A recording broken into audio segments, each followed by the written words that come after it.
할렐루야. 7월 17일 월요일 새벽 기도를 시작하겠습니다. 사도신경으로 우리의 신앙을 고백하시겠습니다. 나는 전능하신 아버지 하나님 천지의 창조주를 믿습니다. 나는 그의 유일하신 아들 우리 주 예수 그리스도를 믿습니다. 그는 성령으로 잉태되어 궁정녀 마리아에게서 나시고 본디오 빌라도에게 고난을 받아 십자가에 못 박혀 죽으시고 장사된 지 사흘 만에 죽은 자 가운데서 다시 살아나셨으며 하늘에 오르시어 전능하신 아버지 하나님 우편에 앉아 계시다가 거기로부터 살아있는 자와 죽은 자를 심판하러 오십니다. 나는 성령을 믿으며 거룩한 공교회와 성도의 교제와 죄를 용서받는 것과 몸의 부활과 영생을 믿습니다. 아멘. 찬송가 208장 찬양하시겠습니다. 찬송가 208장입니다.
신약성경 사도행전 11장 19절에서 30절까지 말씀입니다. 신약성경 사도행전 19장 11절에서 30절까지 말씀입니다. 다 찾으신 줄 알고 저 여러분들이 한 절씩 교도하도록 하겠습니다. 사도행전 11장 19절에서 30절입니다. 그때 스데반의 일로 일어난 환난으로 말미암아 흩어진 자들이 베니게와 구브로와 안디오까지 이르러 유대인에게만 말씀을 전하는데 그 중에 구브로와 구레네 몇 사람이 안디옥에 이르러 헬라인에게도 말하여 주 예수를 전파하니 주의 손이 그들과 함께 하심에 수많은 사람들이 믿고 주께 돌아오더라. 예루살렘 교회가 이 사람들의 소문을 듣고 바나바를 안디옥까지 보내니 그가 이르러 하나님의 은혜를 보고 기뻐하여 모든 사람에게 굳건한 마음으로 주와 함께 머물러 있으라 권하니 착한 사람이여 성령과 믿음이 충만한 사람이라 이에 큰 무리가 주께 더하여지니라. 바나바가 사울을 찾으러 다소에 가서 만남에 안디옥에 데리고 와서 그리 교회에 빌려가 모여 있어 큰 무리를 가르쳤고 제자들이 안디옥에서 그리스도인이라 일컬음을 받게 되었더라. 그때 선지자들이 예루살렘에서 안디옥에 이르니 그중에 아가보라 하는 한 사람이 일어나 성령으로 말하되 천하에 큰 흉년이 들리라 하더니 글라우디오 때에 그렇게 되니라. 제자들이 각각 그 힘대로 유대에 사는 형제들에게 부조를 보내기로 작정하고 여인을 실행하여 바나바와 사울의 손으로 장로들에게 보내니라. 아멘. 할렐루야. 네, 또 새로운 한 주, 새로운 하루가 시작됩니다. 하나님께서 은혜와 평강으로 함께하여 주시기를 축복합니다. 사도행전 7장에 스데반 집사님이 순교하죠. 스데반 집사님이 순교하면서 교회에 큰 핍박이 일어났고 예루살렘에서는 사도들만 남고 우리 제자들이 흩어졌다라고 말합니다. 그래서 그 흩어진 제자들이 사마리아로 가서 복음을 전하기도 하고 또 빌립 집사님 같은 경우는 에티오피아 네시에게도 복음을 전하고 그러던 중에 이제 흩어진 자들이 여기 보면 베니게 구브로 안디옥은 이제 유대 땅을 벗어나서 베니게는 페니키아라는 곳이고요. 구브로는 사이프러스라는 섬이고요. 안디옥은 시리아입니다.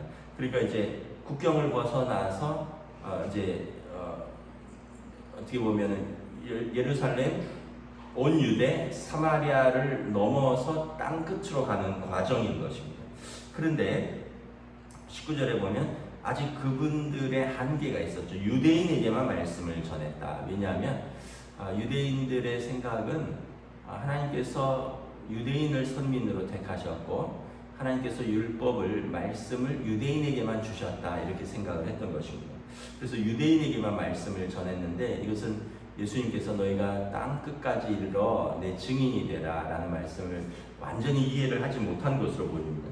그 중에서도 구브로와 구레네의 몇 사람이 안디옥에 이르러서 헬라인에게 이방인에게도 주 예수께서 주와 그리스도가 되신다라는 것을 전파합니다. 그랬더니 놀라운 일들이 일어나는데 21절에 주의 손은 이제 구약에서 주의 손, 주님의 입김, 주님의 숨결, 주님의 오른손 이런 뜻은 성령을 비유적으로 표현한 것입니다. 하나님의 성령이, 하나님의 영이 주의 손이 헬라인들에게도 함께 하시면서 수많은 사람들이 믿고 죽게 돌아오더라. 유대인들이 깜짝 놀라는 거죠. 하나님께서 우리 유대인만 부르시고 유대인에게만 말씀을 주신 줄 알았는데 아니 이방인들도 말씀을 듣고 그들에게도 성령이 임하고 그들도 하나님께로 돌아온 백성들이 많다라는 거죠. 그리고 22절에 예루살렘 교회에 이 소문이 들어갔습니다. 예루살렘 교회에서 그렇다면 그 사람들을 좀 제대로 잘 가르칠 수 있는 사람을 보내자 하고 바나바를 안디옥으로 파송합니다. 바나바는 완전히 정리가 되진 않았는데 신학적으로 사도라고 말하는 분들도 있고요. 사도까지는 아니다라고 말하는 분들도 있는데 대체적으로는 바나바까지 사도로 인정됩니다. 12제자 플러스 예수님의 동생 야고보 그리고 사도 바울, 바나바까지 사도로 인정이 됩니다. 왜냐하면 예수님께서 부르셨고 예수님과 함께 그들에게 말씀을 가르쳤고 예수님의 십자가와 예수님의 부활을 목도한 자 중에서 그래서 가룟 유다를 대신해서 유스도라고 하는 요셉을 또 뽑잖아요. 그래서 약간 사도가 예수님이 부르신 12명 플러스 몇 명이 확장이 되는데 그 중에 예수님의 동생들 그리고 그 중에 사도 바울 그래서 바나바 그래서 사도 바울이 계속 논란이 휩싸였던 것이 그가 과연 사도냐 왜냐하면 사도 바울은 예수님의 가르침을 직접적으로 받지는 않았거든요. 그런데 예수님을 그가 다메섹에서 만났고 그리고 예수님의 부르심을 받았잖아요. 그러니까 제자들과 함께 있었고 함께 부르심을 받지는 않았지만 하나님께서 특별히 부르신 거죠. 그래서 약간 이런 논란이 있긴 있지만 바나바까지 사도로 봅니다. 그래서 바나바 사도를 안디옥으로 파송을 한 거죠. 23절에 보면 이제 안디옥은 이방인의 도시인데 시리아입니다. 시리아의 안디옥인데 그가 이르러서 많은 사람들이 주께로 돌아온 하나님의 은혜를 보고 기뻐하면서 굳건한 마음으로 주와 함께 머물러 있으라. 당신들이 받은 그 믿음을 가지고 예수님 잘 믿고 있으라라고 보냈다라는 거예요. 24절에 바나바는 어떤 사람입니까? 다시 한번 설명하죠. 착한 사람이요 성령과 믿음이 충만한 사람이라. 성령과 믿음이 충만하다라는 것은 그의 신앙생활이고요. 착한 사람이라는 것은 그의 사람들에 관한 인간관계입니다.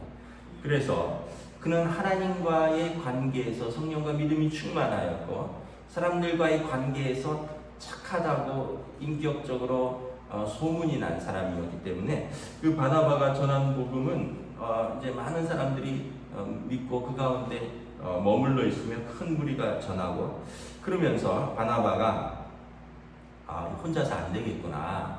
왜냐하면 이제 무리들이 늘어나니까 이제 그들에게 말씀을 전하고 말씀을 양육해야 되는데 그래서 바나바가 생각한 사람이 25절에 사울을 찾으러 갑니다. 사울은 예수님을 만나고 그가 이제 예수님의 부르심을 따라 이방인의 그릇으로 부르심을 받았는데 사람들이 믿어주질 않았죠.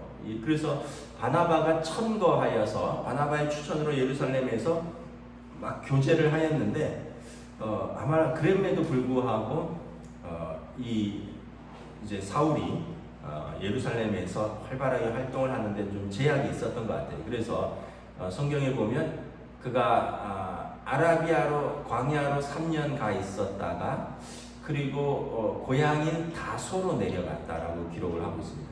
약간의 사도로 부르심을 받았는데 교회의 공식적인 인준을 받지 못해서 조금 그가 좀 혼자서 기도하면서 좀 준비하는 기간이 필요했는데 바나바가 사울을 찾으러 갑니다. 왜냐하면 사울은 예수님께서 이방인의 그릇으로 부르신 사람이요 또 사울은 율법 학자입니다. 구약에 정통한 사람입니다. 바리새인 중에 바리새인이고 그가 가말리엘의 학파에서 공부한 신학자입니다. 그러기 때문에 구약 성경을 누구보다도 잘 알고 있거든요. 지금이야 신약까지 성경이지만 그 당시는 구약만 성경이었고요. 그래서 예수님에 대한 것은 증인들의 입으로 전해지고 그 예수님에 대한 근거는 구약 성경을 가지고 와서 이사야서에 고난 당하는 종이라든가 많은 선지자들의 메시아에 대한 예언을 가지고 와서 가르쳐야 되는데 사도 바울만큼 잘 가르칠 수 있는 사람이 없는 거죠. 그래서 바나바가 사울을 찾으러 다소로 가서 그를 데리고 옵니다. 그리고 안디옥에 데리고 와서 두 사람이 교회에 1년간 모여서 큰 무리들을 양육을 합니다. 그러니까 참 바나바는 어떤 면에서 보면 이렇게 사람을 세우는 사람이라는 것을 알 수 있죠. 바울이 바울 될 수 있었던 데에는 물론 하나님의 은혜가 제일 크지만 사람으로서는 바나바의 추천과 바나바의 그 동행이 가장 큰 역할을 한 겁니다. 그러니까 바나바는 이렇게 자기 밭을 팔아서 나누고 이런 구제에만 힘쓴 게 아니라 사람을 세우는데도 굉장히 힘썼다는 것을 알 수 있는 거죠. 그리고 와서 이제 사울이 더해지니까 두 사람이 힘써서 1년간 무리들을 가르쳤더니 제자들이 안디옥에서 비로소 그리스도인이라 일컬음을 받게 되었더라.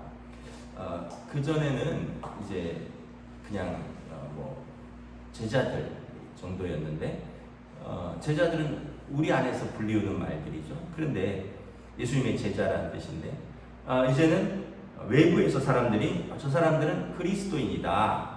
그리스도인은 이제 크리스찬이라는 말이죠. 그리스도를 따르는 사람들이다 이런 뜻입니다.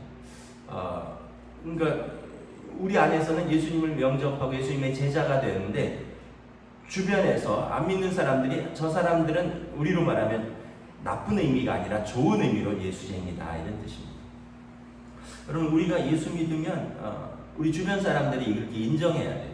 우리가 예수 믿었는데 사람들이 저 사람은 그리스도인이다, 저 사람은 예수쟁이다, 저 사람은 예수 믿는 사람이다라는 인정이 있어야 되는 거죠.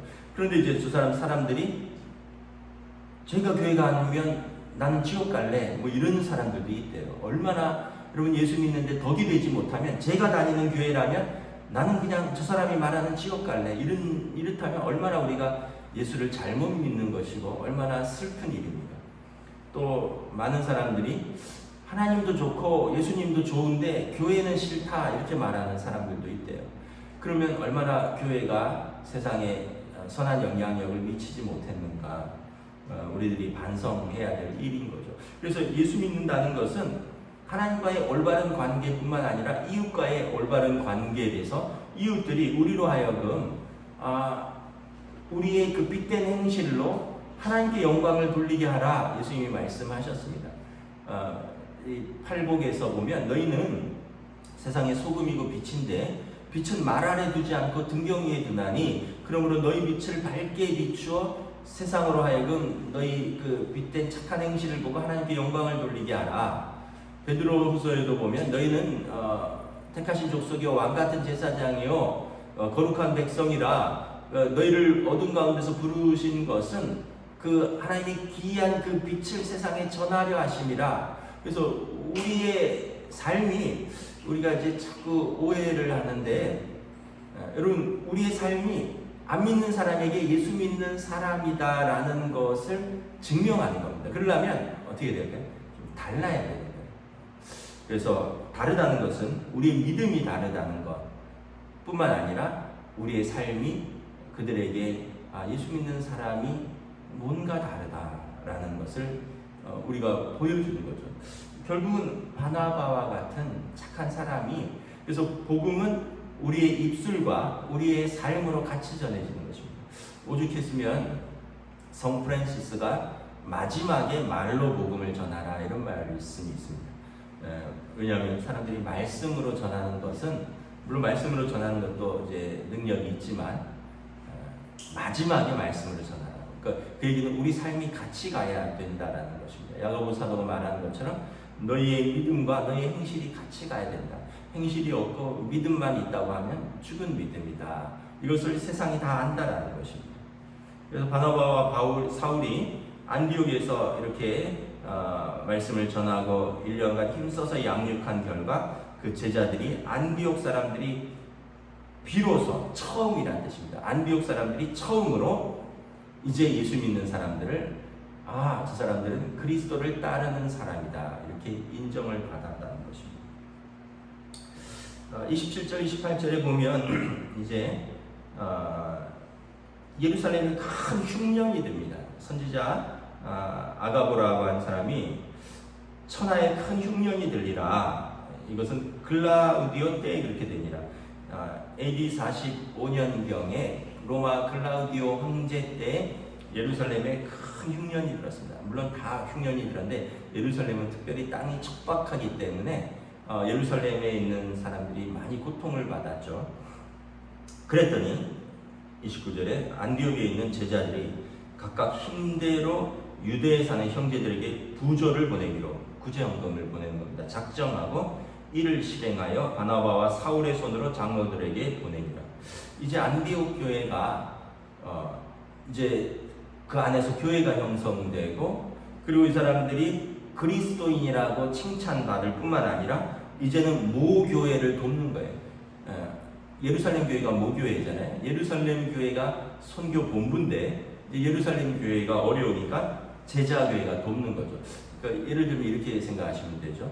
아버지 어머니가 아이들을 다 키웠어요. 이제 아이들이 이제 자라나서 각기 직장을 가지고 이제 아버지 어머니를 돕는 겁니다. 나중에 보면 예루살렘 교회를 고린도 교회가 돕고 빌립보 교회가 돕고 데살로니가 교회가 돕고, 사도 바울이 너희가 영적으로 그들에게 빚졌으니 너희가 마땅히 육적으로 갚는 것이 마땅하다. 그래서 예루살렘 교회에 여러 차례 이 소아시아의 교회들이 구제 헌금을 보냅니다. 그만큼 이제 이방인 교회들이 성숙하고 이방인 교회들이 성장한 것을 보여주는 것이죠. 그러면서 30절에 바나바와 사울의 손으로 장로들에게, 예루살렘 교회 장로들에게 헌금을 보냈고요.